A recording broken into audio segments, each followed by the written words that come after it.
Welcome to AlexandraTV. I am Alexandra Villarroel Abrego and thank you so much for tuning in.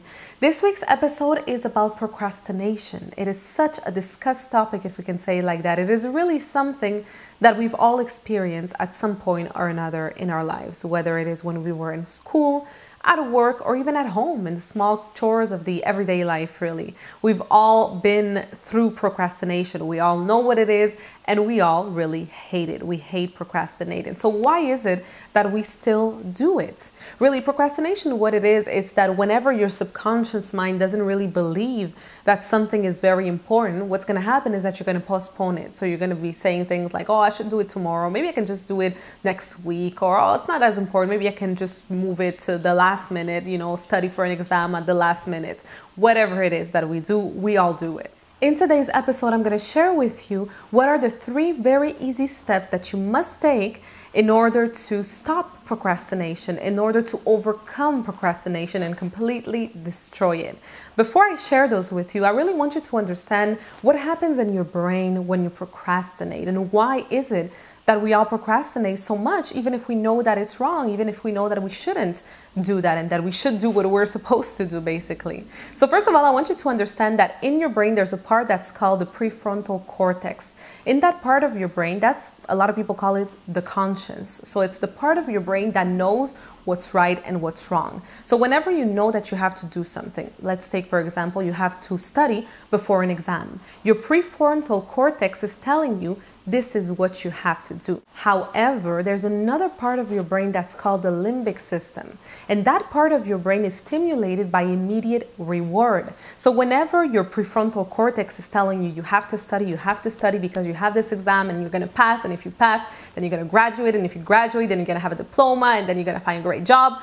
All of that is not an immediate reward. So the limbic system part of your brain is not stimulated and doesn't care about doing that and doesn't want to do it. So what happens is that the limbic system wants to get stimulated by fun things and rewarding things. It's kind of the irresponsible part of your brain and of you, basically. So what happens when you procrastinate is that your prefrontal cortex is telling you you should do this and that, but the limbic system is saying, nah, forget about this and that. You should do this and that in order to have the immediate reward.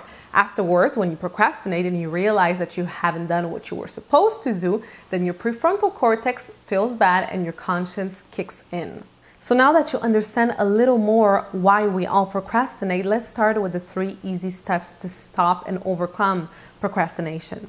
The first step is very simple, and I talk about this in many other episodes. I talk about knowing the why. So whatever it is that you have to do, let's take again the example of studying for an exam.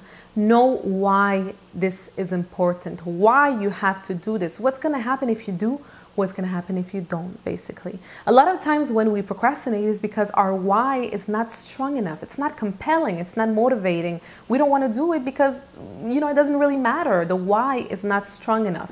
So make sure that whenever you have to do something, the why is very strong and that way you will do it. The second step in order to overcome procrastination is to really avoid all distractions. Whenever you have to do something, again, we're going to take the example of studying for an exam.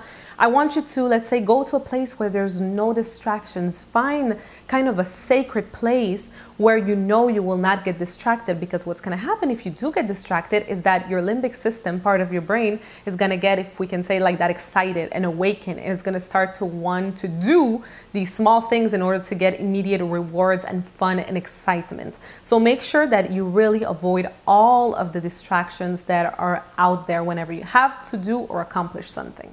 And finally, the third step to overcome procrastination is to be structured in whatever you want to do. So whenever you, once again, the example of studying for an exam, whenever you have to do that, I want you to really have a specific structure. I want you to know where you're starting. A lot of people are going to procrastinate because they don't know where to start.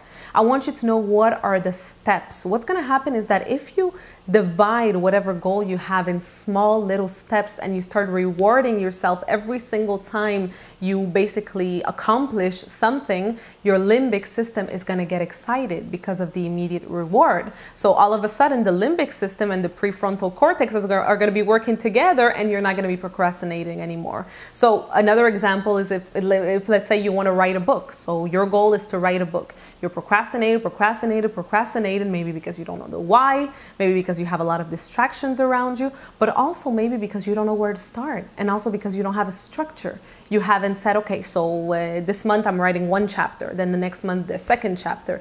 You really have to be structured and divide whatever big goal you have in small little steps. And after the accomplishment of every small little step, reward yourself in order to get your limbic system all excited and happy. So that is it for today. This has been a video that has been highly requested over the years, really. I think that we all have experienced procrastination one way or another. So I really hope that this video helped. If it did, don't forget to like, don't forget to share with all of your friends, and to subscribe for new videos in English every Wednesday. Also visit my website, AlexandraVillarroel.com, to have more resources for personal development and becoming the best version of yourself, really. So I will see you next week for another Alexandra TV. Bye-bye. As a thank you for your love and support, and for always tuning in to watch Alexandra TV, this year in 2015, I will release a new self-help and self-growth audio every single month for you. My goal is to help you become the best version of yourself and live the life of your dreams. To request your copy of this month's audio, you can go down on the description below this video and click on the link. Have a great week.